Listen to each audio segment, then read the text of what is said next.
May naghahanap sa inyo! Lala!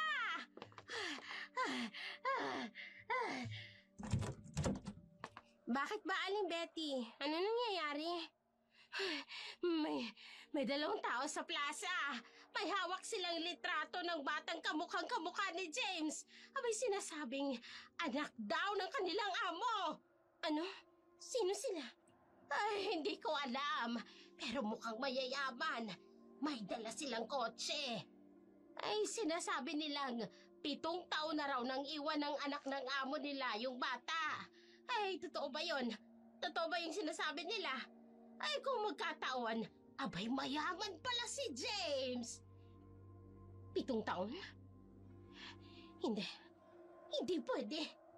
Nabigla si Lala sa balitang narinig kahit alam niyang nahihirapan na siya sa pag-aalaga sa bata pero ayaw niya rin itong makuha sa kanya ng basta-basta na lamang.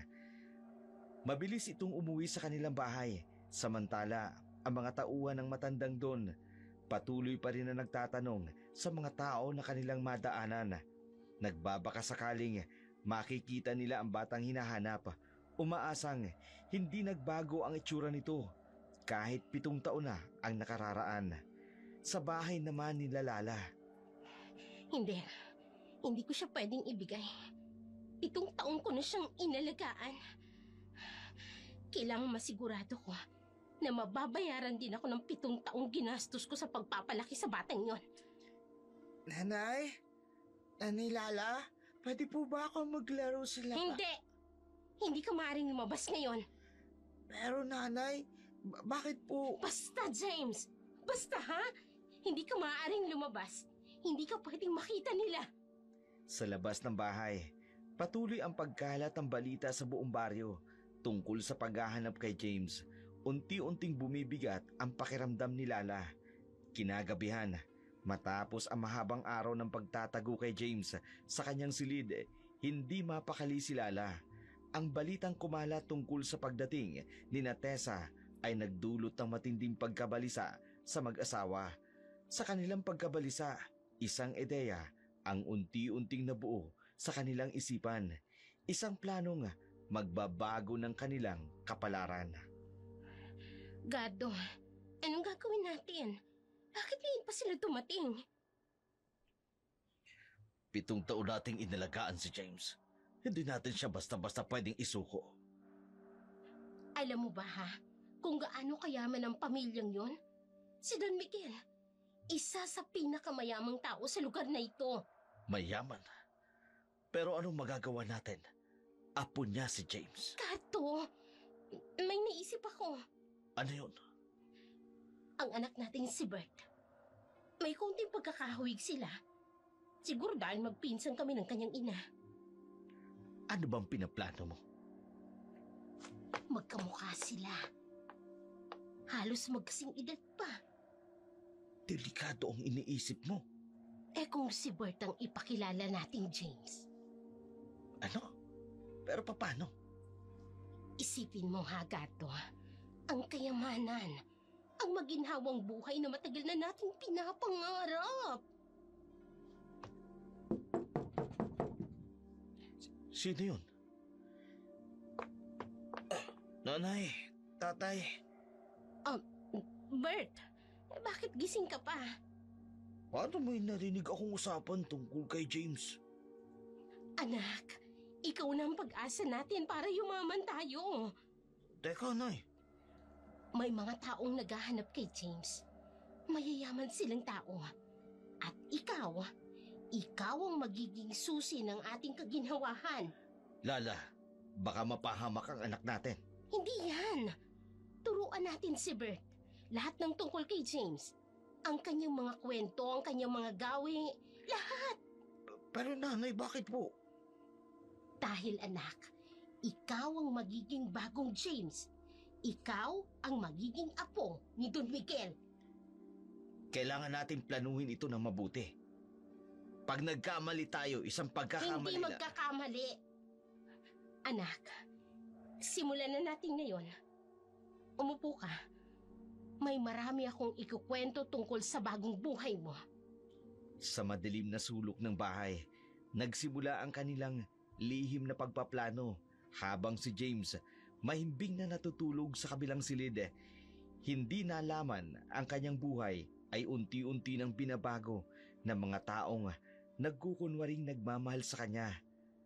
Nang mag-uumaga na, hindi mapakali sina Lala at Gardo. Ang kanilang planong pagpapalit kay Bert bilang si James, kailangan pang maghintay. Ngunit bago yun, kailangan munang ilayo si James sa mga taong naghahanap sa kanya. Hindi mapalagay si Lala habang inihahanda ang mga damit at pagkain. Alam niya na ang bawat minutong lumilipas ay mapanganib. Sa kanyang pagmamadali, narinig niya ang mahinang yabag ng mga paa sa hagdan. Nanay? Oh, ang aga niyo po. James? Ay, bakit gising ka na? May ingay po kasi, nanay. Ano po yung bag? James anak, kailangan nating mag-usap. May problema po ba, nanay? Anak, may mga taong masasamang loob na naghahanap sa'yo. Po? Bakit naman po? Hindi ko alam anak, pero delikado sila. Kaya kailangan nating umalis. Ngayon din. Umalis po. Pero paano po yung mga kaibigan ko? Tsaka yung eskwela? Saka si Kuya Bert. Pasensya ka na ha, pero mas importante ang kaligtasan mo. Inihanda ko ng mga gamit mo. Kailangang makaalis ka agad tayo ngayon din. Delikado kapag nagtagal ka dito. Agad nilang inihanda ang mga gamit sa madaling oras at tinangkang magtago sa kabundukan. Hindi man lang nahiwatigan ni James ang tunay na dahilan ng kanilang biglaang pagtakas, ang kanyang buong tiwala kay Lala na naging sanhi ng kanyang pagsunod. Tatay, sasama po ba kayo? Kailangan ko manatili rito para bantayan si Bert, ang kapatid mo. Kailan po tayo magkikita uli? Malapit lang naman ang pupuntahan natin anak. Pero kailangan na nating umalis ngayon din.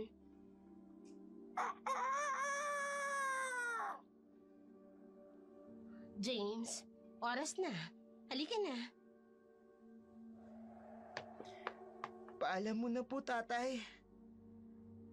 Mag-iingat kayo. Sa bundok ng Santa Clara, doon muna kayo. Oo, doon na muna kami. Siguraduhin mong walang makakaalam. Nanay, babalik naman po tayo, di ba? Oo naman anak. Pagkatapos ng lahat ng ito, pagkatapos naming mailigtas ang aming anak. Habang naglalakad sila palayo, unti-unting tumatakbo, naririnig pa rin ang mga manok na tumitilaok, hudyat ng bagong umaga. Isang umagang puno ng pangamba at mga lihim. Ang mainit na sikat ng araw, walang habas na tumutulak sa mag-ina. Nagmamadali, 2 oras silang naglakad at sa kabila ng pagod, hindi mapakali si Lala. Kailangan nilang makarating sa bundok bago dumilim. Ngunit ang tadhana, iba ang plano. Isang sandali na magpapabago sa lahat ng kanilang pinaghirapang plano. Sa isang tabi ng highway, tanghaling tapat, may mga sasakyan na dumaraan. Nay, pagod na po ako. Hindi pwedeng huminto. Kailangan nating makatawid, James. Dahil nga, Nay, pagod na ako. Ay, sige, magpahinga ka. Eto ng pagkakataon para iwan kita dito. Kailangan kong gawin ito. Wala na tong atrasan. Nanay! Sandali po! Huwag niyo akong iwan! Nanay!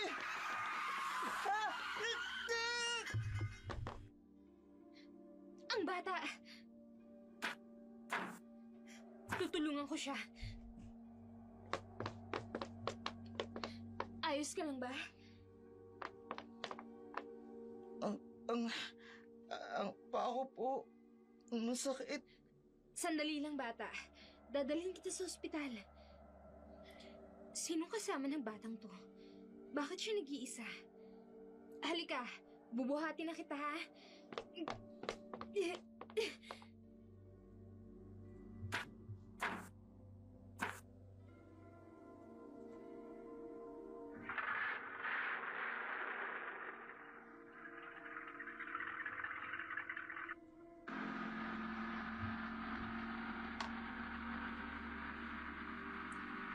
Huwag kang mag-alala. Dadalhin kita sa ospital. Ano nga palang pangalan mo? James po. James? Hindi kaya...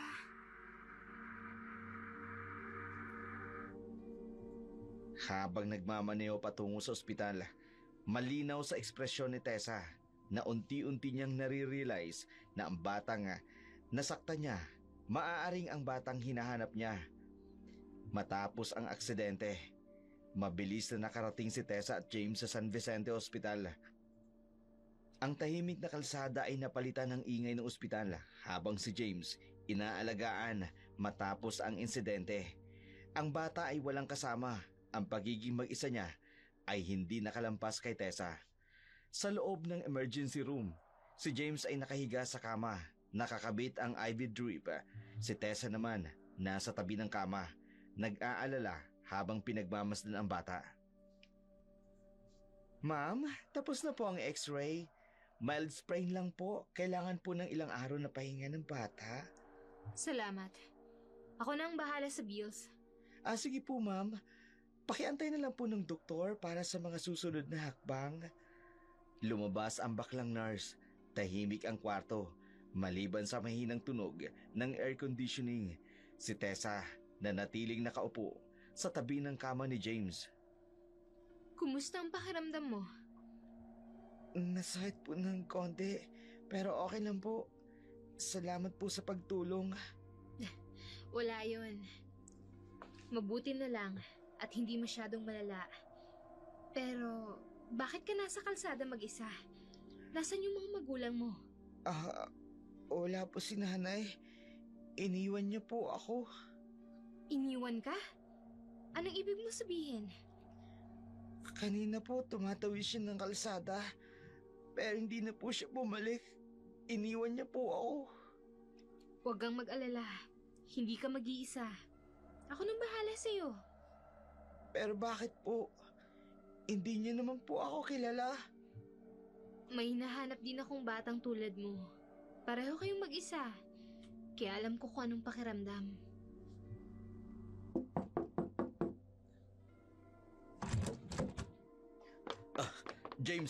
James anak? Tatay?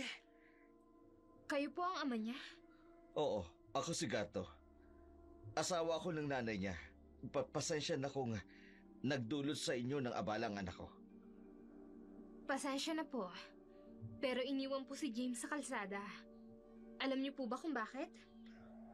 May kailangan lang sigurong asikasuhin ng aking asawa. Pero ako na ngayon ang bahala sa anak ko. Halatang nagugulan si James pero masaya sa presensya ng nakilalang ama. Tatay, bakit hindi na po bumalik si nanay? Anak, huwag kang mag-alala. Nandito ako para sa iyo ngayon. Siguraduhin niyo pong ligtas si James. Malinaw na traumatized ang bata sa nangyari. Oo. Salamat sa tulong ninyo. Habang inaasikaso ni Gardo ang mga papeles ng ospital, halatang may plano siyang ilayo si James mula sa sitwasyon. Si Tessa, na natiling nagduda, ngunit minamasdan ang bawat galaw ni Gardo. Matapos ang aksidente, bumalik si Tessa sa kanyang orihinal na misyon. Nagtungo siya sa lumang bahay ni Don Miguel. Sa lugar ding yun, dala ang mga lumang larawan at dokumento na magpapatunay ng pagkakakilanlan sa binatilyo. May misteryong dahilan kung bakit kailangan nilang kunin si James.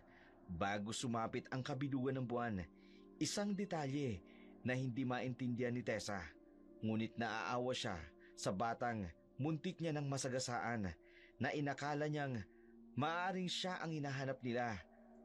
Ang pagdating ni Gardo ang nag-alis ng pag-aakala niyang yun na ang batang hinahanap niya, ngunit ang kanyang kutob ay nananatili pa rin. Sa loob ng kotse, hapon na ng mga oras na yun, papunta si Tessa sa lumang bahay ni Don Miguel. May mga lumang larawan at dokumento na nagkalat sa passenger seat. Oh, bakit ganyan ang ayos ng mukha mo? Naisip ko lang yung batang nasagasaan ko kanina. Noong una, inakala kong siya yung batang hinahanap natin. Pero nung dumating yung ama niya, inalis ko na ang isipin yun. Saan na tayo maghahanap ngayon? Pupunta na tayo sa lumang bahay ni Don Miguel. Paano kaya natin madaling mahahanap ang bata? Para madala sa lolo niya. Kailangan natin siyang madala sa ating pinuno bago magkabilugan ng buwan. Magtiwala ka lang. Mapapasirin natin si Don Miguel bago magkabilugan ng buwan. At ang apo niya ang ating pag-asa. Ang mga pinagkakatiwalaan ay nagpatuloy sa kanilang misyon na hanapin ang tunay na apo ni Don Miguel na umaasang ang mansyon lamang ang kanilang pag-asa para matuntun ang batang kanilang hinahanap. Samantala, sa kabilang dako naman, sa katahimikan ng gabi, habang si James ay nananatili sa ospital, nagkaroon ng pagkakataon si Lala na kausapin si Berta tungkol sa kanyang plano. Sa silid ni Berta, madilim ang kwarto.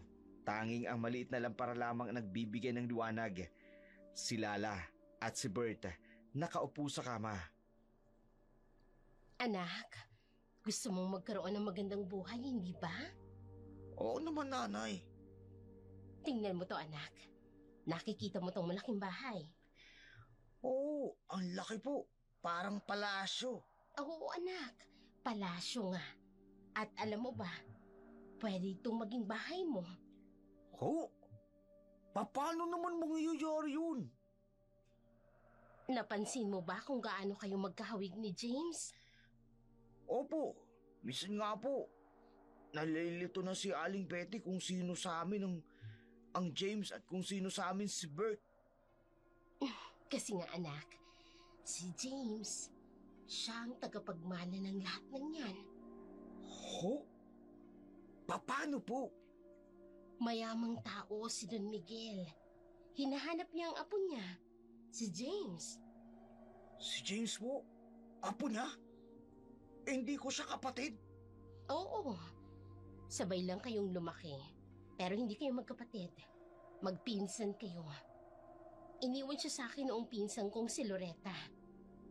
Ang pagiging magkahawig ninyo, ang magiging daan para yumaman tayo. Aagawin natin ang tronong dapat na mapunta sa kanya. Tanay, pero mali yun. Isipin mo, anak. Hindi ka nakakain ng madalang. Hindi ka na mag-aaral sa lumang paaralan. Magkakaroon ka ng sarili mong kotse, sarili mong driver. Talaga po, nanay? Oo naman, anak. Lahat ng gusto mo, makukuha mo. Pero dapat, maayos ang magiging papel mo. Dapat alam mo lahat ng tungkol kay James. Paano kung may magtanong? Kaya nga buong gabi kitang tuturuan. Lahat ng tungkol kay James. Ang mga kwento niya, ang mga gusto niya, pati na ang mga kilos niya. Dapat mong matutunan na maging siya. Binuksan ni Lala ang notebook. Eto ha, una, dapat mong tandaan. 3 taong ka nang iniwan sa akin ng pinsang kong si Loretta. Habang nagpapatuloy ang gabi, unti-unting natututunan ni Bert ang bawat detalye ng buhay ni James sa bawat pahina ng notebook. Sa bawat kwentong sinasaulo, unti-unting nawawala ang dating si Bert. Isang bagong James ang nabubuo. Ngunit habang nakikinig si Bert, unti-unting sumisiksik sa kanyang isipan ang tanong na hindi niya masagot. Nasaan si James ng mga oras na yun? Nanay, nasan nga pala si James? Hindi mo na kailangang malaman yun, anak. Mag-focus ka sa dapat mong gawin. Pero gusto kong malaman. Hindi nga importante si James. Ang importante, ikaw ang maging James. Huwag mo nang intindihin pa ang iba. Sa kabila ng mahigpit na utos ni Lala, nanatili sa isip ni Bert ang tanong.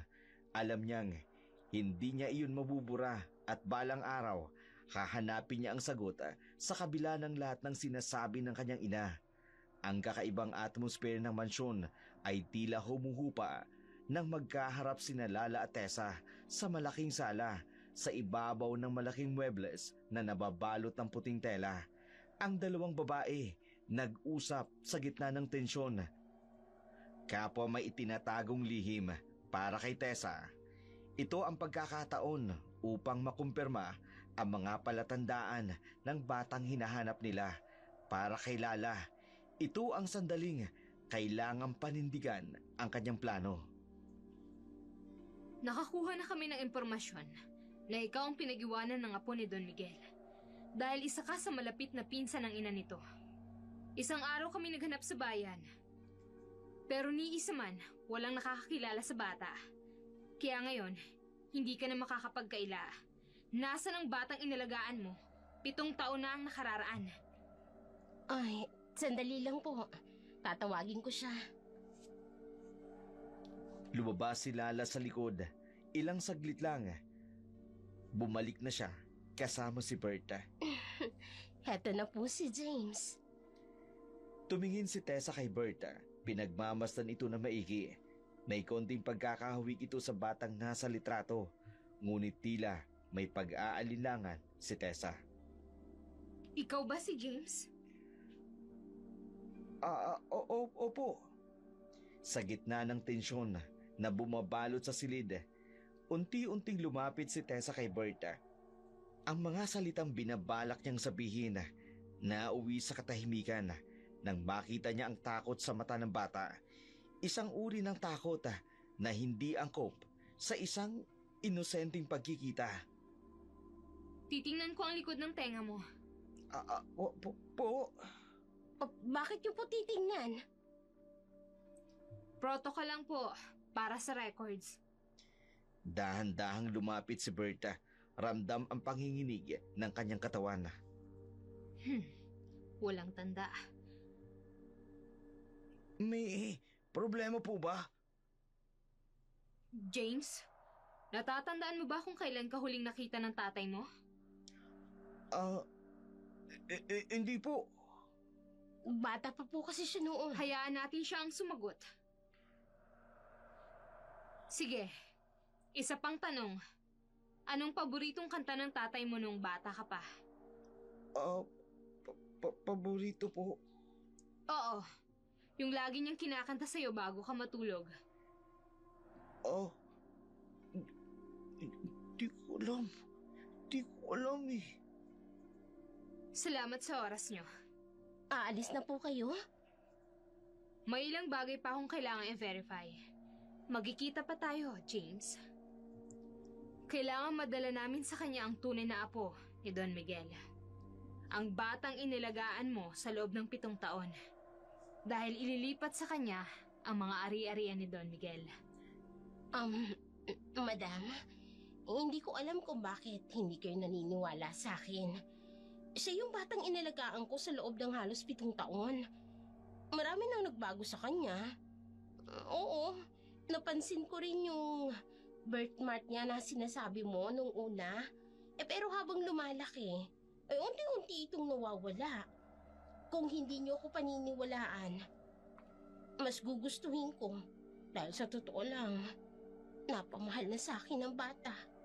Ayoko ring mawalay siya sa akin. Babalik kami sa susunod na araw. Ibabalita lang namin sa Don ang aming natuklasan. Kung anong pasya niya, yun ang aming gagawin. Pero ito ang tatandaan mo. May parusang bawat salitang lumalabas sa bibig ng isang tao. Lalo na ang mga kasinungalingan nito. Babalik ako at sa susunod, sana ang tunay na James na ang aking makausap. Lumabas si Tessa. Naiwan si Lala at si Berta. Parehong nanginginig. Nanay, alam niyo. Hindi pa. May oras pa tayo. Sa labas ng mansyon, naglakad si Tessa papunta sa kanyang kotse. Hindi nyo kami kilala. Kaya hindi nyo kami malilinlang. Hindi kami katulad yung ordinaryong tao. May kabayaran ang ginagawa nyo to.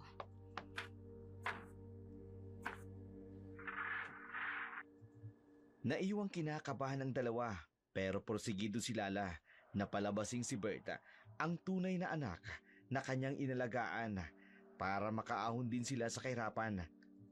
Hanggang kailan kaya siya lalamunin ng kanyang ambisyon?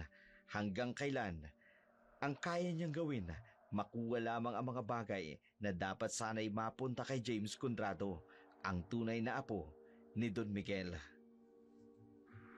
Duda ka sa kanila?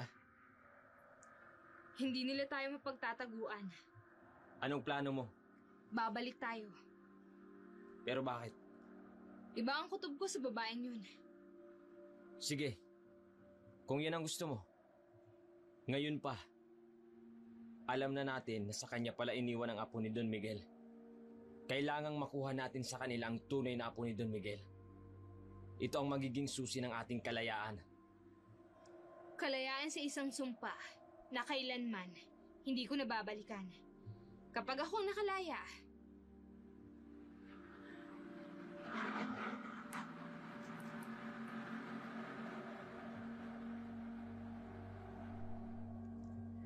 Bumalik nga sa lumang mansyon sina Daryl at Tessa. Ganun na lamang ang kanilang marubdob na pagsunod sa kanilang amo na makuha ang tunay na apo nito sa taong pinag-iwanan ng ina nito. Sa kabilang dako naman, sa lumang mansyon.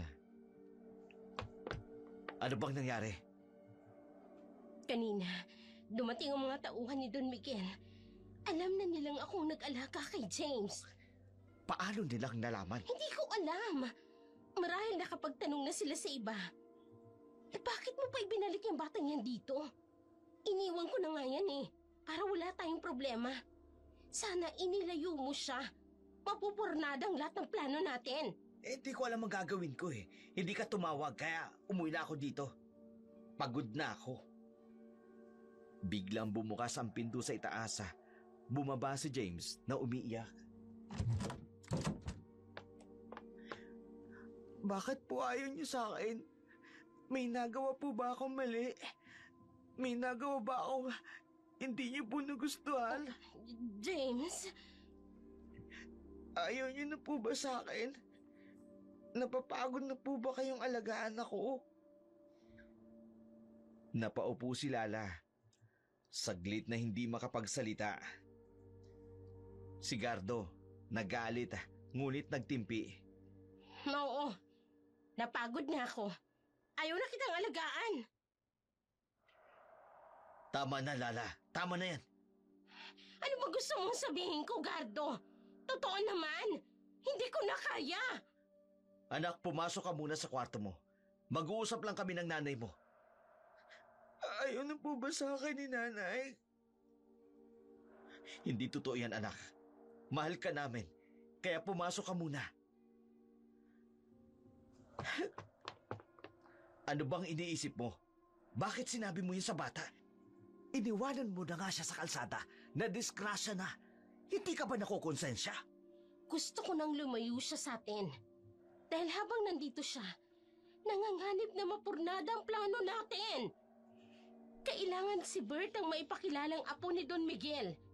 Kaya habang maaga pa, ikaw na ang lumayo sa batang yan dito.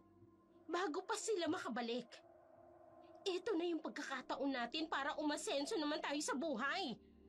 Kapag ang anak natin si Bert ang kinilalang apo ni Don Miguel, sa kanya na mapupunta ang lahat ng kayamanan ng matanda na malapit na raw mamatay. Pag nagkataon, yayaman tayo, Gardo. Kaya utang na loob. Ilayo mo siya rito. Akala ko ba kasi dadali mo siya doon sa...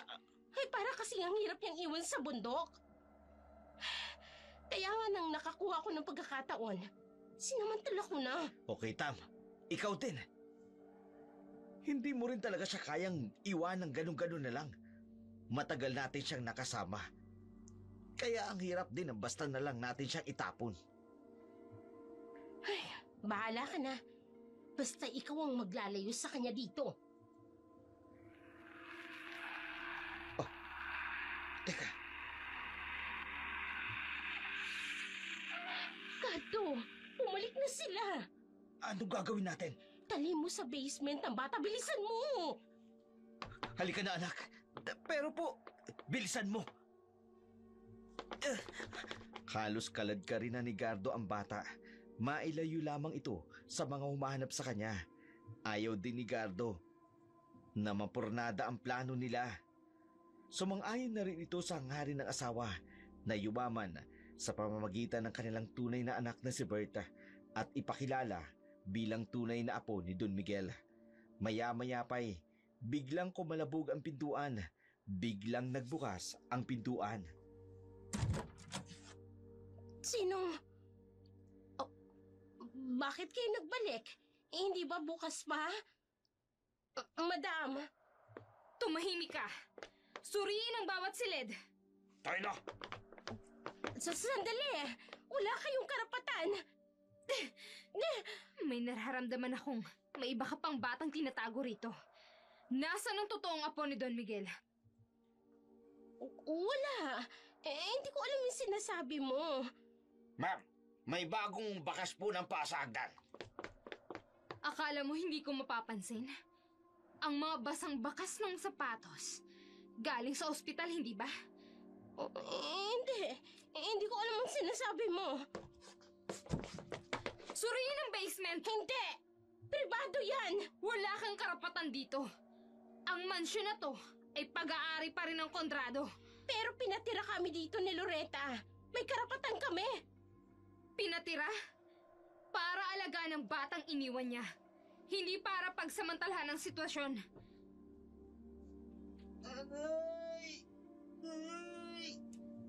James? James, ikaw ba yan? Yun ba ang totoong apo ni Don Miguel? Hindi. Baka Juan, nagalang yun. Ano ba? Ano to? Bitiwan niyo ako. Walang bata doon. Walang hinahanap niyo. Ano ba sabi? Hawakan niyo siya. Ako. Alam mo, may kutob na ako kanina pa na ang batang iniharap mo sa akin ay hindi ang batang hinahanap namin. Makipagtulungan ka na lang para hindi ka mapahamak. Pati na rin yung pamilya mo. Habang tumatakbo ang oras, nasasayang mga sandaling dapat nasa kanya na. Sa gitna ng kaguluhan sa mansyon, humupa ang mga sigawan at nagbigay ng daan sa isang mas malalim na tensyon. Ang basement na nanatiling nakasara at sa gitna ng sala, nagkatitigan ang dalawang babae. Parehong may itinatagong lihim, parehong naglalaro ng mapanganib na panlabas na katotohanan at kasinungalingan. Alam kong may itinatago ka sa akin. Ilabas mo ang tunay na apo ni Don Miguel kung ayaw niyong mapahamak. Siya ang James na hinahanap mo. Huwag mo kaming gaguhin. Makinig ka. Hindi. Ikaw ang makinig. Maniwala ka sa akin. Walang ibang bata dito kundi si James. Ang anak ni na Loretta. Yung pinsang ko. May palatandaan kami kung sino ang tunay na apo ni Don Miguel. Sabihin mo na kung nasan siya. Sinabi ko na nga yun sa'yo eh. Nakita ko rin ang palatandaan na sinasabi mo. Pero habang lumalaki siya, unti-unti itong nawawala. Hindi ako naniniwala. Ilabas mo ang totoong apo ni Don Miguel. Dahil kailangan na namin siya madala sa kanya bago magkabilugan ng buwan. Buwan? Ano naman kinalaman ng buwan? Ilabas mo ang tunay na apo ni Don Miguel. Dahil kapag nalaman naming nagsisinungaling ka, mapapahama ka pati ang bata. Mahabang katahimikan, pinag-aralan nila ang mukha ni Tessa. Maniwala ka nga. Siya lang ang apo na sinasabi mo. Patunayan mo. Oo, sige. Ang inalagaan ko ng halos 7 taon. Ang totoo, napamahal na siya sa akin. May luha sa mga mata ni Lala. Pero, kung kukunin siya ng kanyang tunay na pamilya, kinalulugod ko ang magandang buhay na naghihintay sa kanya. Malaya niyo siyang makukuha. Biglang may maririnig na pag-iyak mula sa malayong bahagi ng bahay. Sa harap ng malagim na mansyon, ang tensyon ay nag-aalab. Si Tessa at ang kanyang mga tauhan, determinadong tuklasin ang lihim na itinatago ni Lala. Sundan niyo ang tunog na yon. Sandali! Oo. Sandali! Tayo Hindi! Sandali! Ang katahimikan ay tila nagbabadya ng mas malaking unos sa utos ni Tessa. Naghiwa-hiwalay ang mga tauhan upang hanapin ang nawawalang si James. Walang sulok ang dapat maiwang hindi masusuri. Maghiwa-hiwalay tayo. Yes, ma'am. Yes, ma'am. Yes, ma'am. Habang nagkakanya-kanya ng paghahanap ang mga tauhan, si Lala pilit na sinusubukang panatilihin ang kanyang kwento, ngunit unti-unting nauhubaran ang kanyang mga palusot. Sa sala, nagsimulang maghalugog ang isang tauhan. Ang katahimikan ay pinutol ng pagbukas ng isang kabinet na puno ng mga kakaibang gamit. Ma'am, may mga bagong damit. Pag binatilyo. Oh, kay James yan. 2 size. 2 iba't ibang size ng damit. Mahilig akong mamili ng mga damit, yung mga sale, ganun. Tigilan mo na yan. Hindi mo kami madadala sa mga palusot mo. Sa kabilang bahagi ng mansyon, sa kusina, isa pang tauhan ang natuklasan ang higit pang mga bagay na magdudulot ng mas malaking katanungan. Ma'am, may 2 klase po ng gatas, 2 yogurt, at ibang brand. Ano ba? Mahilig kami sa gatas. Hindi ibig sabihin nun na... Hindi ibig sabihin wala kang tinatago. Suriin niyo pa! Sa ikalawang palapag, ang mga natuklasan ay naglalapit sa kanila sa isang masakit na katotohanan. Ma'am! May narinig ako sa basement! Daga lang yan, ano ba? Lagi kami may mga daga rito eh. Siguraduhin natin kung daga nga. Pumunta tayo sa basement. Tara! Ang dilim at ang lamig ng basement tila sumasalamin sa bigat ng sekretong pilit na ibinabao ni Lala. Ngunit ang bawat hakbang nagdadala ng mas malinaw na larawan ng katotohanan. Ma'am, may bakas po ng pagkain dito. May pinggan at may tubig. Para kanino yan? Sa daga ba? Please lang. Huwag na kayong magtanong. Huwag na kayong maghukay pa. Nanay! James? Hindi. Hindi yan yung hinahanap niyong James. Hindi nga yan si James. Ang oras ay tumigil nang marinig ang mga kalabog mula sa likod ng pinto.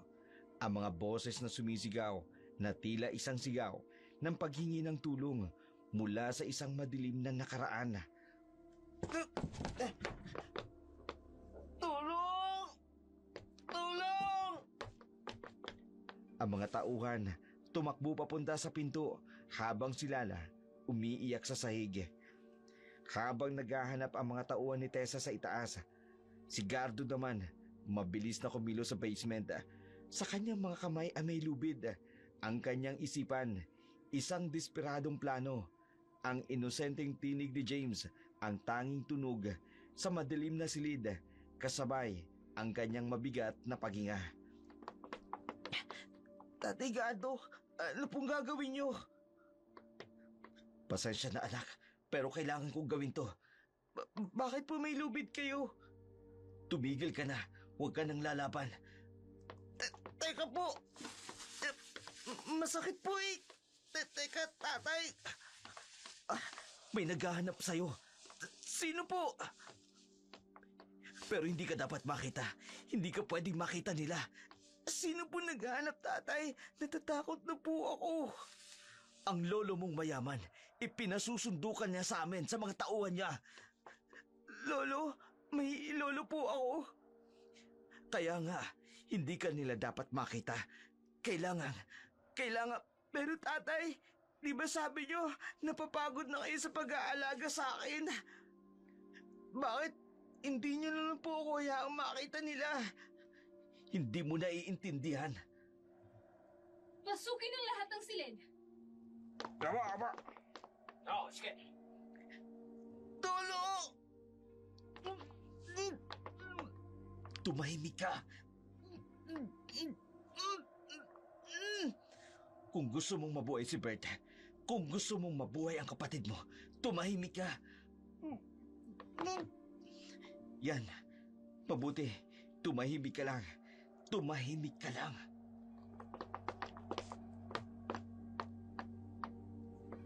May narinig akong ingay dito sa baba. Patawad, James. Patawad. Pero kailangan naming protektahan si Bert. Kailangan. Hinila ni Gardo si James papunta sa pinakamadilim na sulok ng basement. Habang ang mga yapaka palapit ng palapit. Samantala, sa labas ng baba naman ng hagdan ng basement. Tulungan niyo ako! Ikaw? Ilayo niyo na ako dito. Pakiusap. Pinahihirapan na nila ako eh. Yan yung batang iniharap sa'yo kanina. Alam ko. Baka totoong siya talaga ang anak ni Loretta, ang apo ni Don Miguel. Anong ginawa niya sa'yo? Kinurog nila ako kanina nang umalis kayo. Plano nila ako ilayo rito. Dalhin na natin siya. Hindi maaari. Bago magkabilugan ng buwan, babalik tayo rito. Mas lalo nating makikilala ang tunay niyang apo. Anong plano mo? Babalik tayo kay Don Miguel. Isasama niyo na ba ako?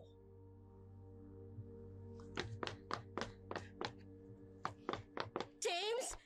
James, anak! James! Ayoko na sa inyo. Sinasaktan niyo ako eh. Isama niyo na ako, please. Nakikiusap ako. Isama niyo na ako. Narinig ko kasi. Hindi niyo naman ako tunay na anak. Dali niyo na po ako sa lolo Ano ko. ba pinagsasasabi mo? Anak! Please po, sasama na ako sa inyo. Baka kung ano pang gawin sa akin ng babaeng yan eh. Baka hindi niyo na ako makita sa pagbabalik niyo. Sa aming pagbabalik, isasama kita. Kailangan ko lang tiyakin na ikaw ang tunay na apo ng amo namin. Mahalaga ang papel na gagampanan mo sa mga maiiwan niyang ari-arian. Kaya kailangan namin makatiyak na ikaw nga ang kanyang apo.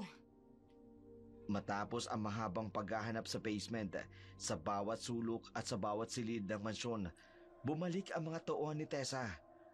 Ang kanilang mga muka pawisan at pagod, ngunit ang mga mata ni Tessa nananatili ang determinasyon na mahanap ang tunay na James. Ma'am, nasuyod na namin ang buong bahay. Pati ang mga sulok ng basement. At Wala po kaming nakitang ibang bata. Nakita niyo na? Sinabi ko na sa inyo eh. Pero makabubuti na rin na huwag niyo siyang isama. Kahit nasusungitan ko ang batang yan, napamahal na rin sa akin yan. tumahimik ka. Bakit hindi natin dalhin ang bata? Mahigpit ang bilin ni amo. Siguraduhin na madala sa kanya ang tunay niyang apo. Kaya kailangan nating makasigurado. Lumakad si Tessa papunta sa bintana. Tiningnan ang buwan. Ikaw, Dadalhin mo na ba ang bata? Nagbago na bang isip mo? ibalik ko sa iyo ang tanong mo. Ha? Nagbago na ba ang isip mo? Bibigyan kita ng pagkakataon. Pagkakataong gawin ng tama. Lumapit pa si Tessa kay Lala. Sa makalawa, babalik kami. Kapag hindi nagbago ang isip mo, tandaan mo, anumang desisyon na iyong gawin, may kaakibat na consequences. Ha? Kukunin namin ang apo ni Don Miguel. Wala kayong makikita. At kapag bumalik kami, siguruhin mo nandito siya. Ang tunay na James. Humiwalay na si Tessa. Naglakad papunta sa pinto. Tayo na! Bago lumabas, huling tumingin si Tessa kay Lala. 2 araw. 2 araw bago magkabilugan. Kung hindi, habang buhay mong pagsisisihan ang magiging desisyon mo. Malaking kayamanan ang maiiwan sa bata. Malaking kayamanan. Malaking responsibilidad. Ha? Ang mga tauhan ni Don Miguel o si Don Miguel mismo. Umalis na si Tessa. Naiwan si Lala na nakatayo sa gitna na nanginginig. 2 araw. 2 araw. Tanay! Malaking kayamanan. Malaking responsibilidad. Pwes, lalo kung ilalay yung tunay niyang apo. Walang magbabago sa iyong pagbabalik. Ang anak kong kikilalaning apo ng mayamang Don Miguel na yan. Sawang-sawa na ako sa kahirapan. Ito na ang mas madaling paraan para yumaman. Paninintigan ko kung anong nauna kong sinabi. Kung ano man ang maging resulta, hindi ko babawiin ang sinabi ko. Mapupunta sa anak ko ang lahat ng ari-arian nila. Grabe ka, pinsan. Ngayon ko lang nalaman. Mayaman pala ang pamilya ng nakabuntis sa'yo. Pero bakit ngayon lang? Hindi ko pa rin lubos maisip kung bakit basta mo na lang iniwan sa akin ang bata. At hanggang ngayon, hindi mo na talaga binalikan. Anak, ay, ang galing-galing mo. Napaniwala mo talaga sila na ikaw nga si James. Mama, nakita mo po, ginaya ko lahat ng itinuro ninyo. Pati yung paglalakad niya. Ginaya ko talaga eh. Oo nga. Kinabahan nga ako kanina eh, na baka may makalata pero hindi. Lahat sila naniwala. Nag-practice po kasi ako eh. Kasi, tiningnan ko yung sarili ko sa salamin. Tapos yung mga boses niya, ginaya ko. I want my chocolates now. Alam mo anak, kapag nailipat sa'yo ang mga ari-arian ni Don Miguel, Makakabili na ako ng maraming laruan. Tsaka ba yung malaking TV, na katulad nung sa kanila. mas maganda pa dyan anak. Kailangang makarating din kami sa mansyon na yon. Wow! Tapos, pwede na tayong maglaro doon sa malaking swimming pool. Tsaka, maraming kwarto. Oo naman anak. Pero dapat mong ituloy ang magaling mong pag-arte, ha? Kabisado ko na po. Kabisado ko na lahat. Pati yung mga paborito niyong pagkain, alam ko na. Sabi niyo po, dapat perfect. Para walang makahalata. Tama. Pero mag-iingat ka palagi anak, ha? Huwag kang magkukwento ng kahit kanino. Oo naman. Secret lang natin to, Mama. Promise po. Cross my heart. Ay, ang tali-talino talaga ng baby ko. Magiging mayaman na tayo, anak. Ma, kapag mayaman na tayo pwede ba akong bumili ng robot? Tapos yung malaking remote control car? Si James po kasi may ganun eh. Oo naman, anak. Pero tandaan, ha? Dapat maging good boy ka muna. Sundin mo lahat ng sinasabi namin ng papa mo. Yes naman po, Mama. Good boy naman po ako palagi. Ma, paano po kung may malaking multo sa malaking bahay? Ay, huwag kang mag-alala. Nandyan naman kami ng papa mo para protektahan ka. Promise po Scary po kasi yung malaking bahay pero gusto ko po yung maraming laruan. Shh! Kailangan na nating umalis dito, anak, ha? Okay po, Ma. Ninja mode na po ako. Sige na, anak. Mag-iingat ka, ha? Bye po, Ma. Love you. Practice po ako sa salamin mamaya. Sa gitna ng dilim at katahimikan ng gabi, ang pag-aalala ay bumalot sa silid ni Lala at Gardo. Ang babala ni Tessa kanina ang nagbigay ng matinding pagkabahala sa kanila.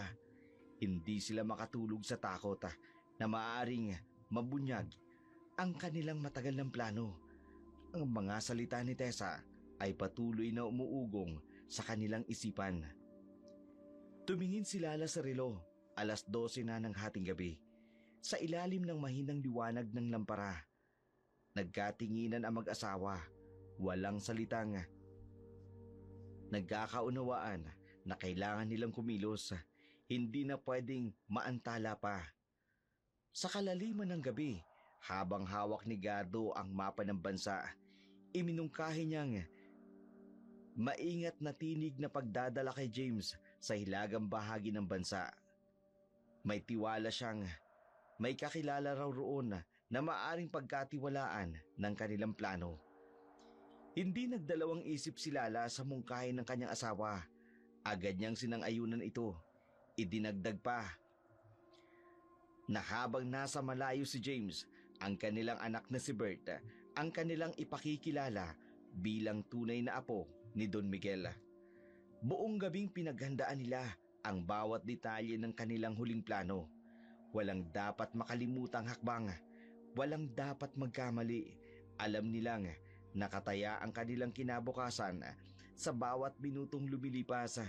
Hindi sila maaari magkamali. Hindi sa sandaling iyon kung kailan hawak na nila ang tagumpay na matagal na nilang pangarap. Sa labas ng bahay, banayad ang hanging dumadampi sa mga dahon na naging tahimik na saksi ng kanilang lihim na pagpaplano.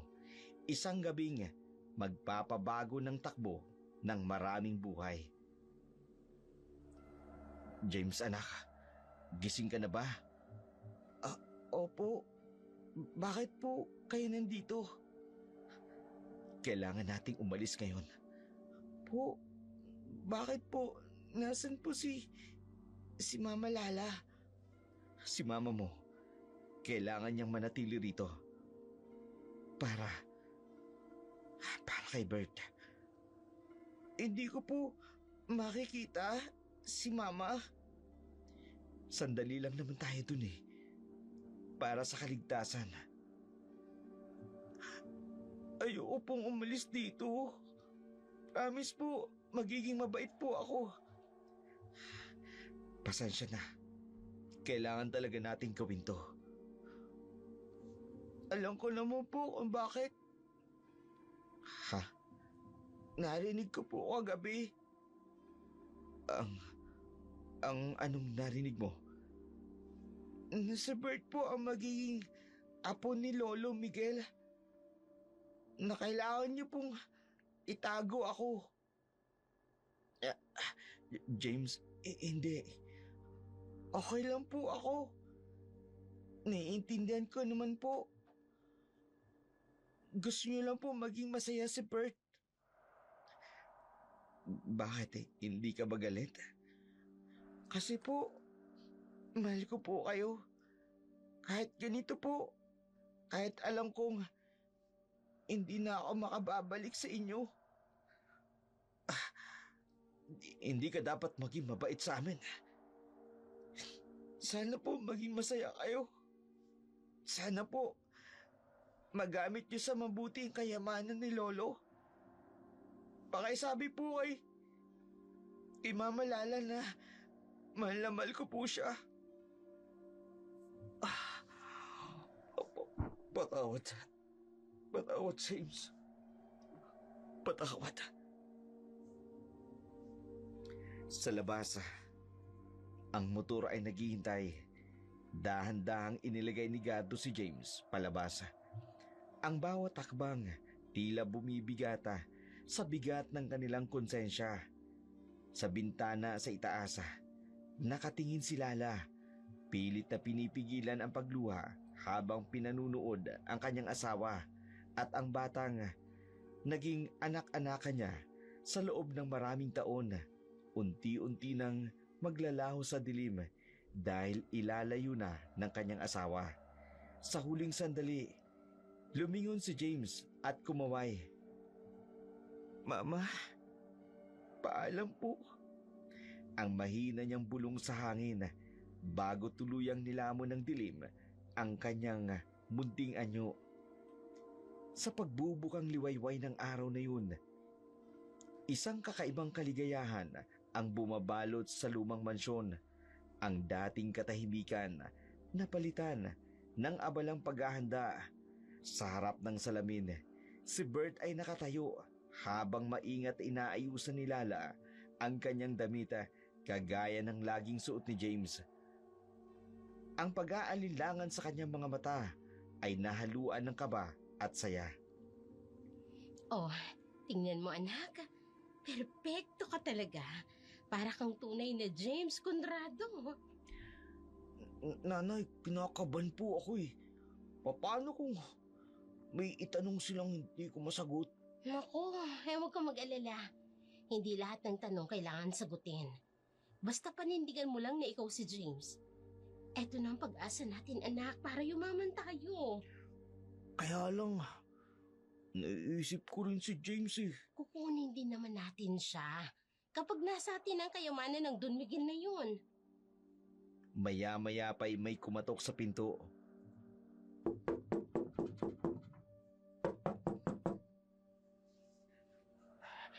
Nandito na sila.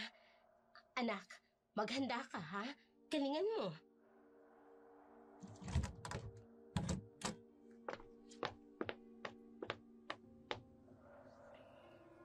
Ikinagagala ko ang inyong muling pagbabalik. Hindi na kami magpapaligoy-ligoy pa. Kailangan na naming madala ang apo ni Don Miguel. Ilang beses ko bang sasabihin sa inyo na wala akong ibang... Hindi mo na kailangan magpaliwanag. Naniniwala na rin si Don Miguel na siya nga ang tunay niyang apo. Pinakukuha na siya. Nasaan siya? Nandito siya. Si James. Sigurado kang siya nga. Ano man ang mangyari sa kanya, wag na wag mong sisisihin ang sarili mo. Siya talaga yan. Sige, kunin na natin siya. Oo siya, anak. Sumama ka na sa kanila. Magiging maganda ang buhay mo. Paalam po, nanay. Paalam, anak. Magiging masaya ka. Bago sumunod si Tessa sa kotse, huling tingin para kay Lala. Tama ka. Magiging masaya siya. Kasama ni Don Miguel.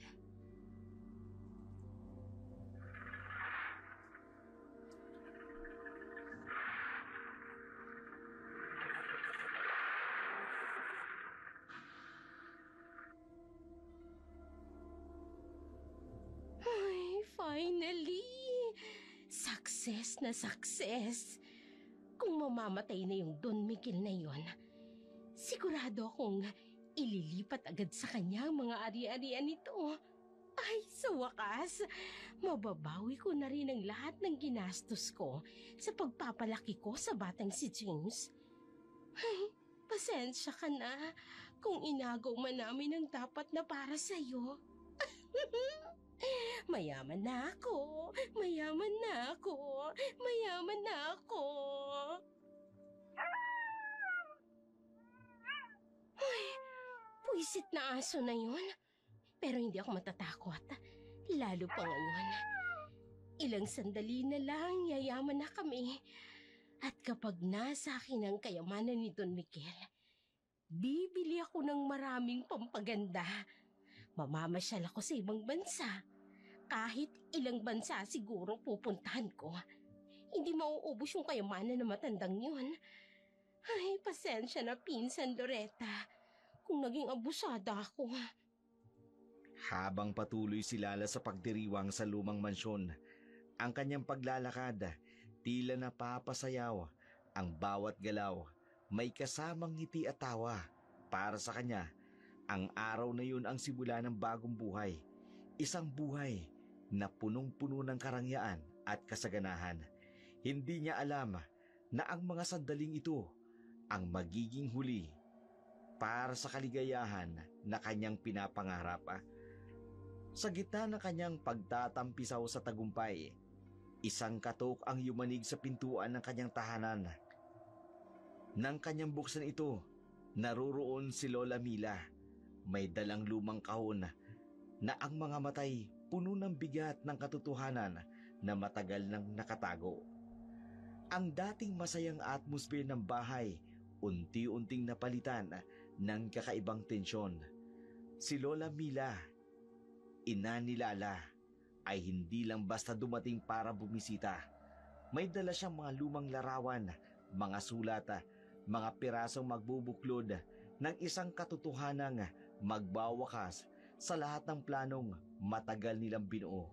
Sa labas, ang buwan ay patuloy na lumalaki, isang tahimik na saksi Sa lihim at unti-unting lalabas, ang dating tahimik na gabi ay binuhay ng mga kulog na tila nagbababala ng isang napipintong unos sa buhay ni Lala.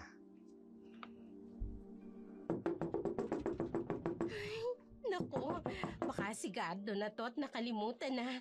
Teka nga, mabuksan nga.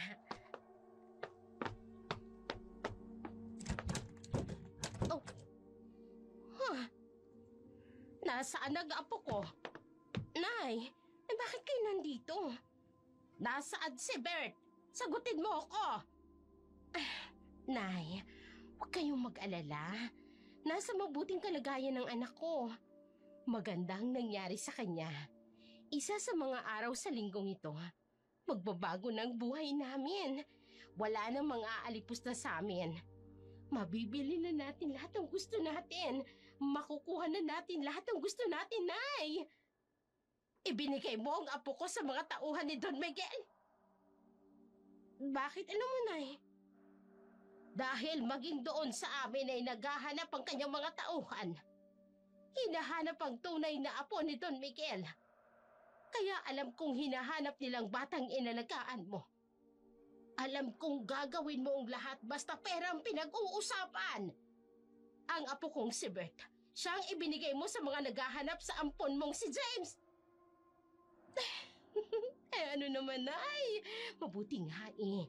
Hayaan mo na yung anak ko. Siya ang magtamasa ng kayamanan nila.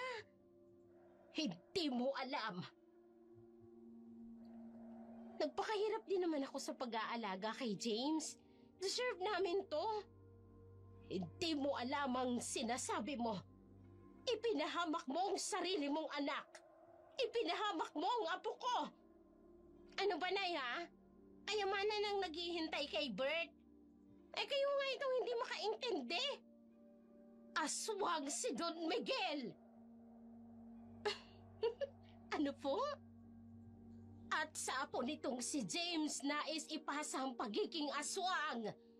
Hindi totoong kayamanan ng Don. Ang meron sila'y kapangyarihan ng pagiging aswang. Hindi maaari ito. Dahil sa kayamanan, nagawa mong ipahamak ang sarili mong anak. Nasilaw ka sa kayamanan. Hindi. Gayon, paano natin mababawi ang apo ko sa kanila? Saan nila dadalhin ang apo ko? Hindi, Inay. Hindi maaaring maging aswang ang anak ko. Hindi. Tumakbo si Lala sa bintana. Nakita ang buwan na halos kunti na lang ay mabubuo na. Kabilugan. Kabilugan na ng buwan. Oo. At sa kabilugan, mangyayari ang ritual. Ang pagpasa ng kapangyarihan. Kaya pala, madalas banggitin ng mga tauhan ni Don Miguel, yung Tessa, na kailangang madala ang kanyang apo bago ang kabilugan ng buwan. Bakit hindi ka man lang sumangguni sa akin? Ang sinabi ni Tessa, magiging masaya siya kasama si Don Miguel. Kaya pala iniwan sa'yo si James noon dahil inilayo ng kanyang ina ang anak niya. Sa sumpa ng pagiging aswang, tinakasan nila ang sumpa. Pero ikaw mismo ang nagdala sa anak mo sa kapahamakan. Anong gagawin ko? Ano tong ginawa ko? Anong ginawa ko sa anak ko? Kailangan kong hanapin si Bert. Kailangan! Hindi mo alam kung saan sila nagtatago. At kahit alam mo, baka huli na ang lahat. Matapos malaman ang katotohanan mula kay Lola Mila, bumaling ang takot at galit ni Lala sa taong kaya niyang sisihin. Si James, hindi na napigilan ni Gardo ang kanyang asawa nang biglang umalis ito papunta sa tinutuluyan ni James. Nanginginig sa galit. Nagmaneo si Lala patungo sa lugar kung saan nananatili ang kanyang dating kasintahan. Sa bawat kilometrong nalalampasan niya, lalong tumitindi ang kanyang puot. Ang mga luha sa kanyang mga mata halos bumulag sa kanya habang sakay siya ng isang habal-habal. Ngunit wala siyang pakialam. Ang tanging nasa isip niya lamang, ibuntun ang sisi kay James na siyang dahilan ng lahat ng kamalasang pinagdadaanan nila. Nang makarating na sa tinutuluyan ni James, dali-dali siyang pumasok sa kinaroroonang silid ng binatilyo. Marahas niyang kinatok ang pinto. Nang walang sumagot, kumatok siya ng kumatok hanggang sa marinig ang mga yapak sa loob. Bakit po kayo nandito?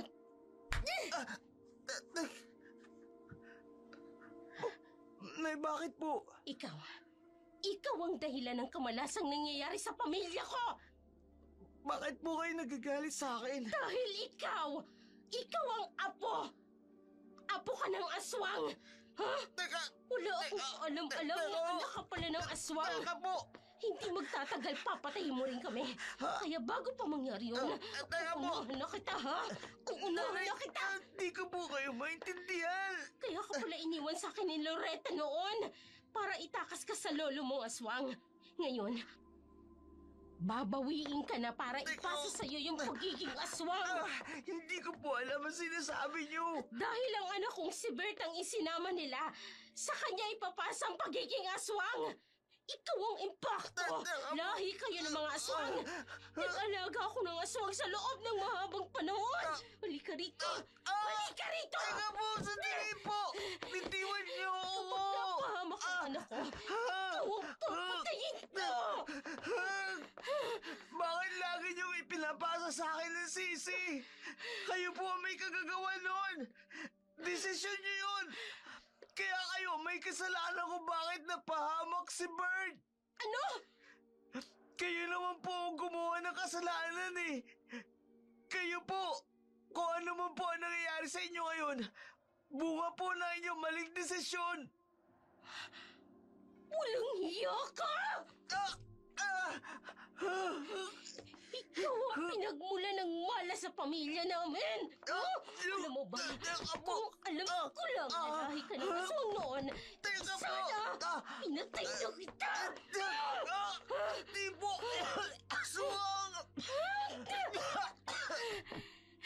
Hinayaan na sana kitang malapan ng mababangis na hayop sa gubat! Namatay ka na sanang impokto ka! Kahit ganito po ang ginagawa niyo sa akin, mahal ko pa rin po kayo. Utang ko po sa inyo ang buhay ko. Kung pinabayaan niyo ako, malamang wala na po ako sa mundo ito. Pinagsisisihan ko ang pag-aalaga ko sa'yo! Pinagsisisihan ko na inalagaan kita! Matapos kang iwan sa akin ng nanay mo! Pero mahal ko pa rin po kayo. Kahit gaano niyo ako saktan, kahit ano pa sabihin niyo, mahal ko pa rin po kayo. Hindi. Hindi. Dapat hindi kita mahalin. Dapat kamuhian kita. Nanay! Huwag kang lalapit. Aswang ka. Aswang ang lahi mo. Patawad po. Patawad po kung naging dahilan ako ng pagkawasan ng pamilya niyo. Matapos ang marahas na paghaharap kay James, bumalik na si Lala sa lumang mansyon kung saan naghihintay si Lola Mila, ang matanda. Hindi na naghintay pa ng pagkakataon para kumilos. Ginawa niya na ang dapat na sana'y matagal nang ginawa ni Lala, ang humingi ng tulong. Sa sala sa mansyon, tahimik na nakaupo si Lola Mila sa kanyang silya, habang si Lala nagpapaikot-ikot sa paligid.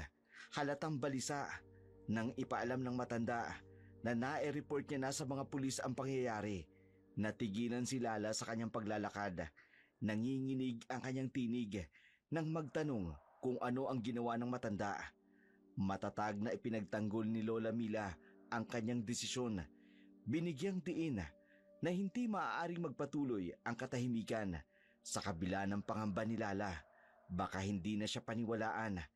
Pinaalalahanan siya ng matanda na may mga ebidensya sila, ang mga sulat at litratong matagal niya nang itinatago. Nang tumunog ang doorbell ng mansyon, alam nilang dumating na ang mga pulis. Sa unang pagkakataon, nakita sa mga mata ni Lala ang bagong lakas ng loob. Handa na siyang harapin ang katotohanan at sa wakas, tapusin na ang mahabang panahon ng pagtatanim ng hinagpis at takot. Nai-report ko na sa mga pulis ang nangyari. Anong ginawa niyo? Naibigay ko na rin ang mga larawan ni Bert. Nay, bakit? Nagpakalat ng mga pulis ng larawan kung sino man ang nakakita sa apo ko. Nagsaganon ay matunto nila ang kinaroroonan nito at mailigtas natin siya sa pagiging aswang. Hindi! Hindi pwede! Ay sana hindi ka nagpasilaw sa pera.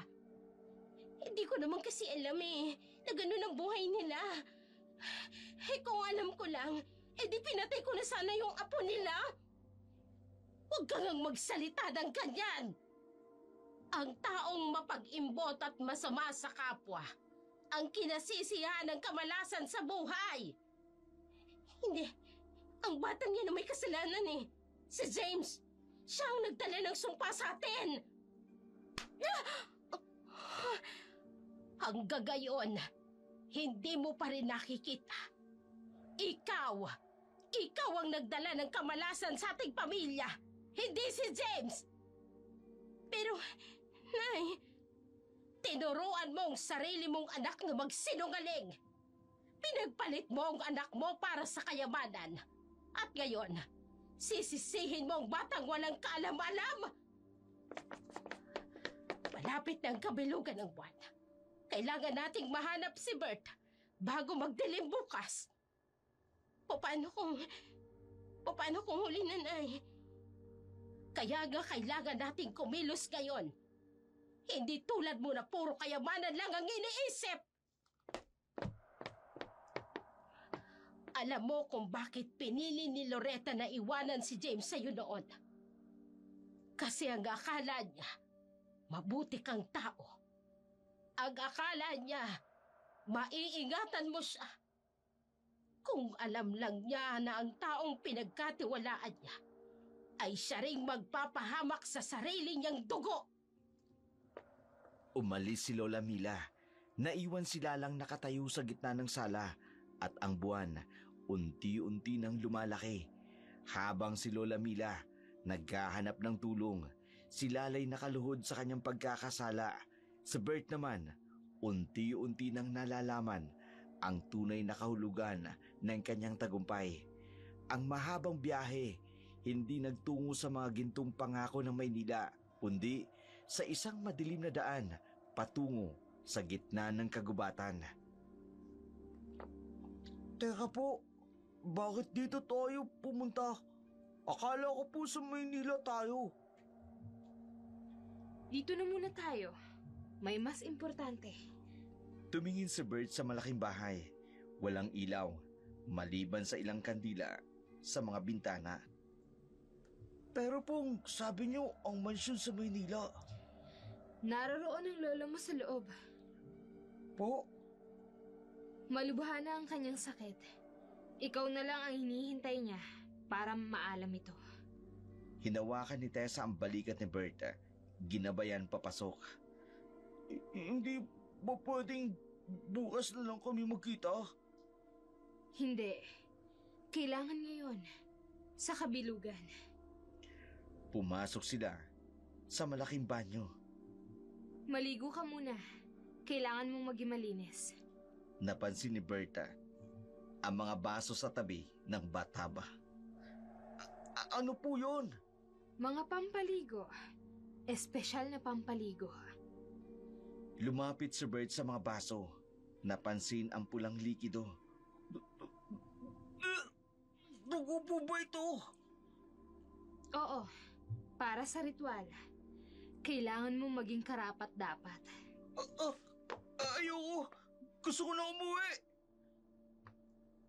Inawakan ni Tessa ang braso ni Berta ng mahigpit. Hindi ka pwedeng umuwi. Pinili mo to, di ba? Pinili mong maging si James. Hindi ko po alam. Hindi ko alam na ganito. Ngayon, alam mo na. At huli na para umatras. Tumulo ang luha ni Bert habang unti-unting hinuhubad ang kanyang damit. Nanay, bakit niyo ako pinabayaan dito? Simulan na natin. Kailangan mo maging malinis. Malinis para sa bertud. Habang binubuhusan si Bert ng pulang likido, ang mga kandila sa paligid ay kumikislap at sa labas ng bintana, ang buwan halos buong buo na. Matapos ang ritual ng pagpapaligo kay Bert, umakyat na si Tessa sa pinakatuktok ng bahay kung saan naghihintay ang kanyang supremo. Sa madilim na silid, tanging ang liwanag ng mga kandila ang nagbibigay ng tanglaw sa mukha ni Don Miguel, isang mukhang puno ng lungkot at pagod. Supremo, nandito na po ang bata. Hindi siya ang tunay kong apo. Pero, Mas makabubuting mailigtas ang tunay kong apo. Alam kong nararamdaman mo rin ang nararamdaman ko. Lalo pa ngayon, lumalakas ang ating kapangyarihan sa mga ganitong pagkakataon na bilog ang buwan. Supremo, bakit niyo pa po siya pinakuha kung alam niyo naman na hindi siya yung tunay niyong apo? Yan ang mapapala ng mga taong mabangimbot sa kayamanan. Kapahamakan ng kanilang buhay ang kasasapitan. Hindi ko po maintindihan. Alam mo, Tessa, mas masaya akong umalis sa mundong ito na hindi malalahian ng pagkaswang ang aking tunay na apo. Pero Supremo, ang bertud, Sila rin ang nagpahamak sa sarili nilang anak. Sila rin ang nagligtas sa apo ko.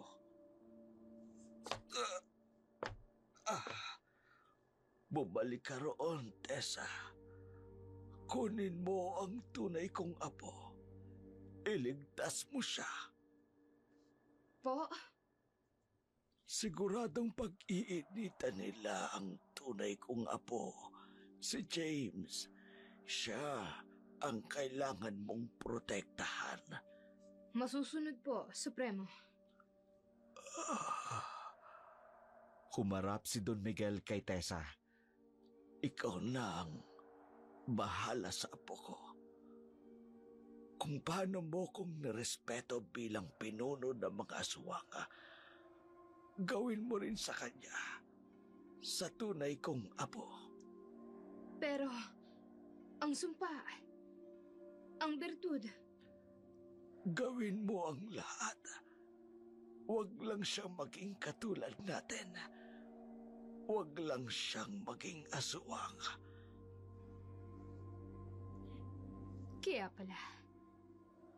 kaya pala hindi niyo siya kinuha noon. Tinakasan ko ang sumpa para sa kanya. Pero ngayon, may ibang batang malalagay sa panganib.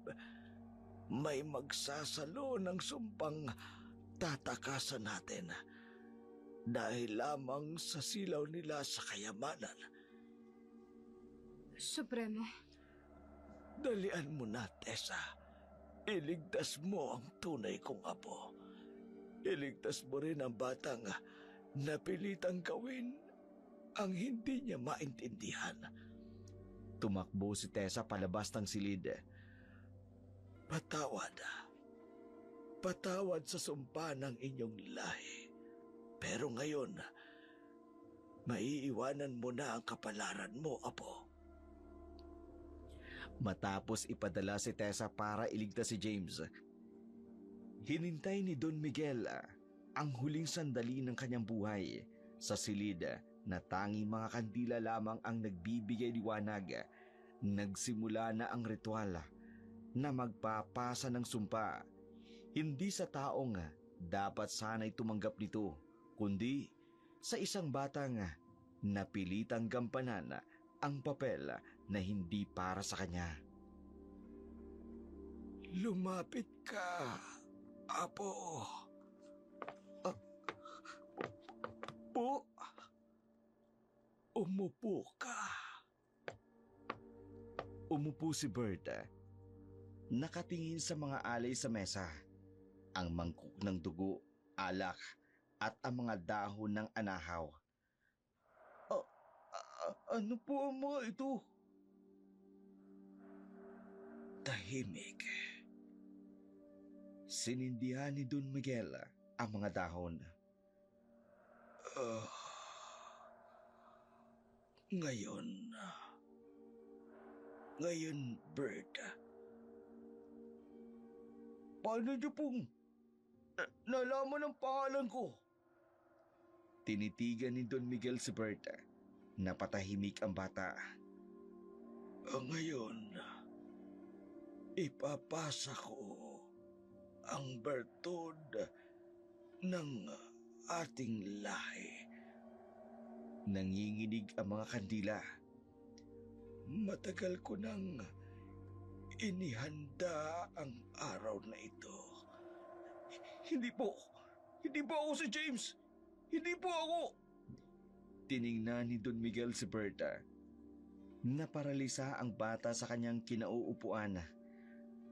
Ikaw, bilang aking apo, ang siyang tagapagmana ng ating kapangyarihan. Dinampian ni Don Miguel ng dugo ang noo ni Bert.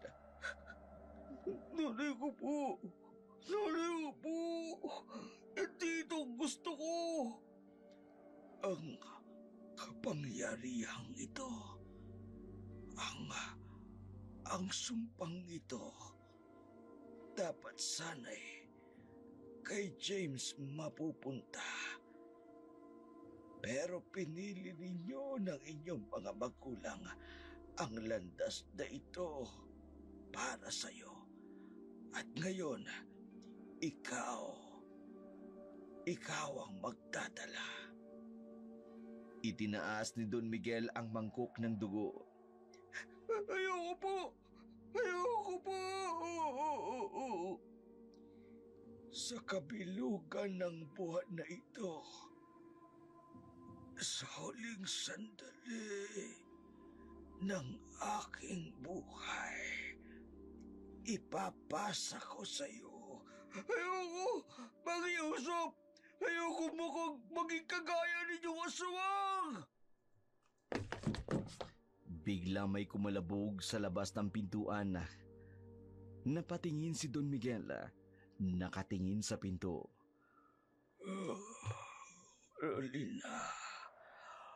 Huli na para sa ating lahat.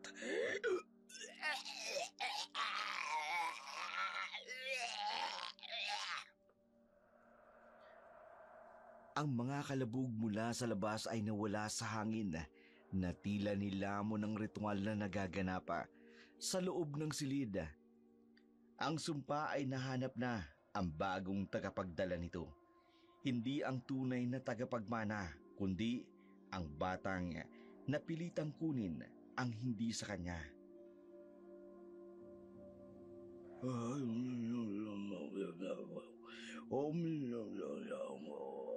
Sa pamamagitan ng dugo at kapangyarihan. Naupo si Don Miguel sa sahig. Lolo, wala nang magagawa. Unti-unting bumagal ang paghinga ni Don Miguel. Ayos lang po ba kayo? Ikaw na ang tagapagdala ng sumpa. Ang kapalaran mo ay nakatakda na. Biglang nanginig ang katawan ni Don Miguel. Tulungan niyo po ako! Nagsimulang magkaroon ng makapal na usok ang paligid. Patawad. Hindi ko napigilan. Bumagsak ang katawan ni Don Miguel sa sahig. Tulong! Tulong! Unti-unting natunaw ang katawan ni Don Miguel. Naging abo. Hindi! Biglang naramdaman ni Berta ang kakaiba sa kanyang dibdib. Nang nangyayari sa akin, ang init! Lumakas ang liwanag ng buwan sa bintana. Parang may bumabagabag sa akin. Nagsimulang manginig ang kamay ni Bert. Hindi! Ayoko! Hindi ko gusto maging aswang! Tumayo si Berta, tumakbo sa salamin. Hindi! Hindi ako si James! Hindi ako si James! Sa salamin, unti-unting nagbabago ang kanyang anyo. Nanay! Ano itong pinasong niyo sa akin? Bakit niyo pinabayaan? Bakit? Bert! Buksan mo ang pinto! Pero si Bert, nakatayo lang sa harapan ng salamin, pinanunood ang unti-unting pagbabago ng kanyang sarili habang ang mga abo ni Don Miguel tinatangay ng hangin sa palibot niya. Ang malamig na gabi ay naging tahimik habang lumalanghap ng takot sa paligid ang buong bahay ni Don Miguel. Sa kabila ng mapanglaw na katahimikan, naririnig ang mahinang tunog at mga yabag ng mga pulis at ang humihingal na boses ni Gardo at Lola Mila na nagmamadaling makarating sa pinangyarihan. Habang sila ay papalapit, ang tanawin sa loob ng bahay unti-unting nagiging mas malinaw. Si Bert, nakatayo sa harapan ng salamin, pinanunood ang unti-unting pagbabago na nagaganap sa kanyang katawan. Dito gusto.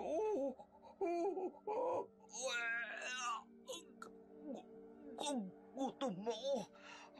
Gutom ako.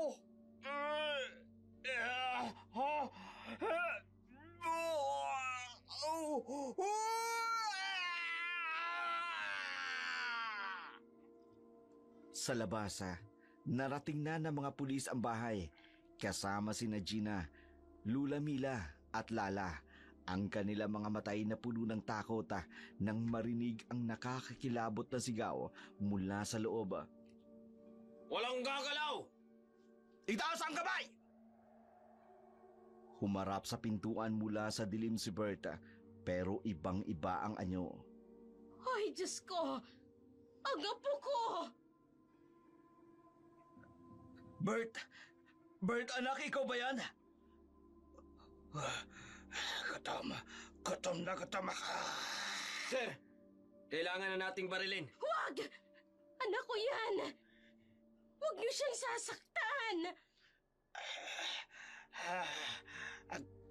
Gutom na ka. Gusto ko ng dugo. Dugo! Gusto ko ng dugo!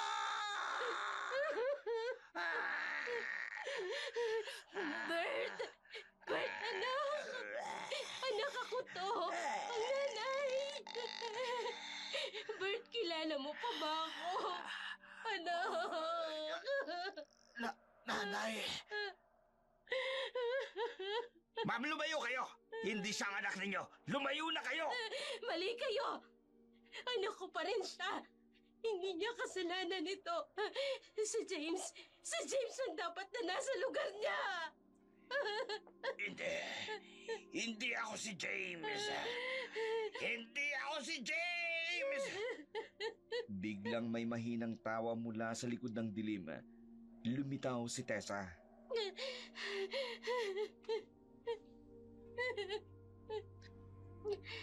Tama ka, Lala. Si James dapat ang nasa lugar niya. Tessa, Nasaan si James? Sabihin mo sa akin. Ligtas na siya, Lala. Malayo na sa inyo. Malayo na sa lahat ng ito. Ay, Diyos ko. Ikaw din. Isa ka rin palang aswang. Pinagkatiwalaan ako ng Supremo na protektahan ang tunay niyang apo. At ikaw, Lala, salamat sa pagligtas mo kay James mula sa sumpang to. Kahit hindi mo sinasadya. Nandito ang tunay na aswang. Siya yun. Hindi ba siya ang tunay na aswang? Kitang-kita ng aming mga mata. Pakiusap. Anak ko yan. Dugo! Kailangan ko ng dugo! Sir! Kailangan na natin siyang barilin. Hindi tao ang batang yan! Huwag! Ako ang may kasalanan! Ako ang dapat parusahan, hindi ang anak ko! Ako ang gumawa ng lahat ng ito! Ako ang gumawa!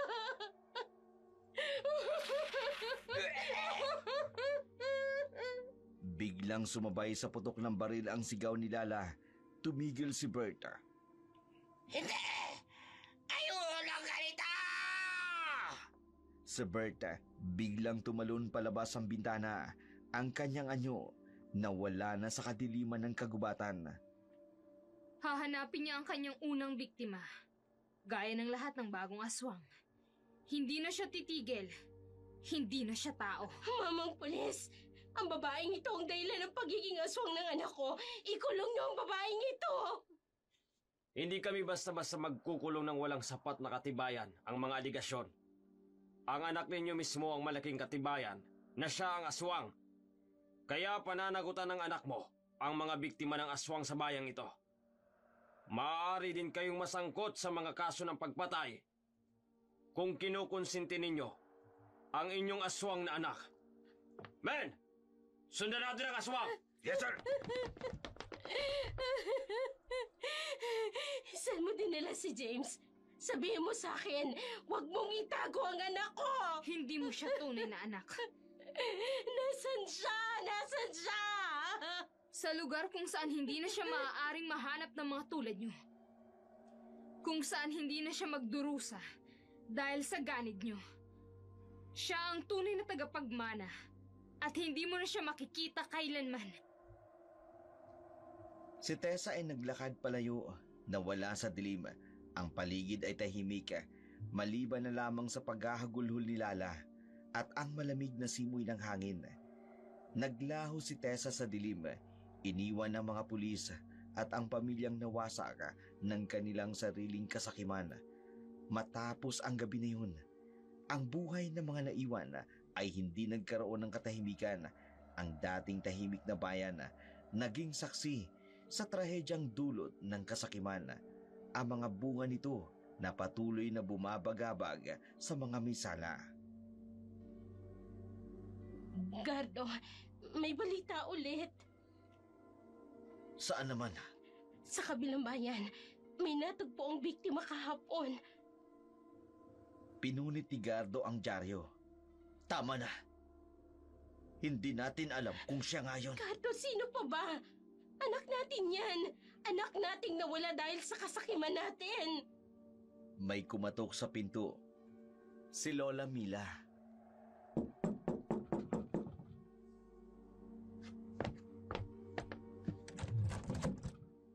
May balita ba? Wala pa rin nakakakita kay Bert. Kung alam mo lang, Lala. Kung alam mo lang noon. Kung alam ko lang na ang pinsan kong si Loretta ay nanganak ng isang aswang. Pinabayaan ko na lang sana ang bata. Tama na. Tama na ang paninis. Pero totoo, Gardo. Tayong may kasalanan. Tayong naging abusadong pinsan, hindi si Loretta. Maya-maya pa'y may nakita silang anino sa labas ng bintana. Bert! Anak! Pero wala na. Parang hangin lamang na dumaan. Hanggang kailan tayo maghahanap? Hanggang matagpuan natin siya. Hanggang mapatawad niya tayo. Sa malayo, maririnig ang balita sa radyo. ang ika-10 biktima sa loob ng 1 taon. Walang nakakaalam kung sino ang salarin. Sabay na napatingin si Lala at Gardo sa larawan ni Bert sa dingding. Ang mga taon ay dumaan na, parang walang katapusang anino. Bawat araw, nagdadala ng bagong hapdi habang hinahanap nila ang kanilang nawawalang anak. Ang kanilang mga buhay naging isang walang katapusang paghahanap. Sinusundan ang mga bulong at tsismis na nagsasabing ang kanilang supling ay naghahasik ng lagim sa malayong lugar. Ang mga yapak ng mga magulang ay sumusubaybay sa di mabilang na landas sa mga bayan at nayon, ngunit laging umuuwing walang dala. Ang kanilang mga puso'y lalong bumibigat sa bawat pagkabigong paghahanap.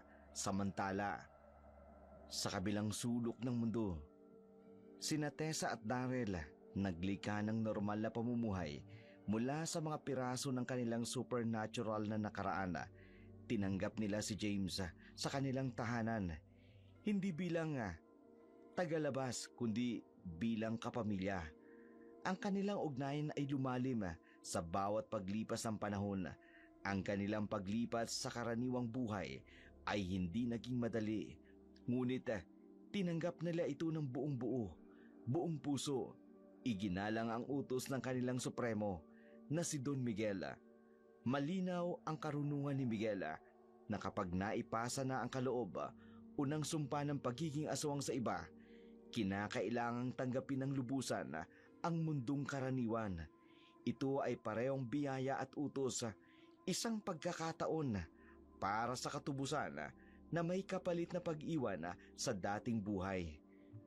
Natuto silang gumising kasabay ang araw, sa halip na mangaso sa dilim, matuwa sa mga simpleng pagkain, sa halip sa ipinagbabawal na handaan, bumuo ng mga ugnayan batay sa tiwala, sa halip na takot. Ang pagkakaiba na magkaparehong buhay na ito, ang desperadong mga magulang na walang sawang naghahanap ng kanilang nawawalang anak, at ang mapayapang buhay na natagpuan ni Tessa at Darrell kasama si James ay nagpakita ng malinaw na larawan ng pagbabago at bunga. Habang ang isang pamilya ay nagkawatak-watak dahil sa supernatural na mundo, ang isa namang nakahanap ng paraan upang gumaling at muling bumangon, bagaman pareho silang may dalang marka ng kanilang pakikipagtagpo sa mga pwersa lampas sa karaniwan. Ang panahon ay walang patid na umuusad, walang pakialam sa sakit ng paghiwalay o sa kagalakan ng bagong simula. Nagpatuloy ang mga magulang sa kanilang walang saysay na paghahanap. Ang kanilang pag-asa ay kumukupas, ngunit hindi lubusang nawawala. Samantala, sina Tessa at Darrell at James tinanggap ang bawat araw ng kanilang bilang normal na buhay, na tahimik at nagpapasalamat na lalampasan ang mga pagsubok na dumarating at nalaman ang halaga na binayaran para sa kanilang kapayapaan. Ate Tessa, okay lang kaya sila? Hayaan mo silang magdusa sa kanilang mga kasalanan. Mas mabuti ka dito. Ligtas ka. Pero si Kuya Bert, naawa ako. Hindi na natin siya maibabalik. Pero ikaw ay ligtas na. Ayon sa kahilingan ng iyong lolo Miguel. Tumingala si James sa buwan. Hindi na siya natatakot rito. Sana mapatawad nila ang kanilang sarili balang araw. Mabuti at mabait kang bata, James. Kaya ka iniligtas ni Supremo. Hindi ka dapat maging katulad namin. Sa malayo, isang alulong ang maririnig. Ang dating si Berta patuloy na naghahanap ng kanyang susunod na biktima, habang ang kanyang mga magulang patuloy na nagdurusa sa kanilang kasalanan.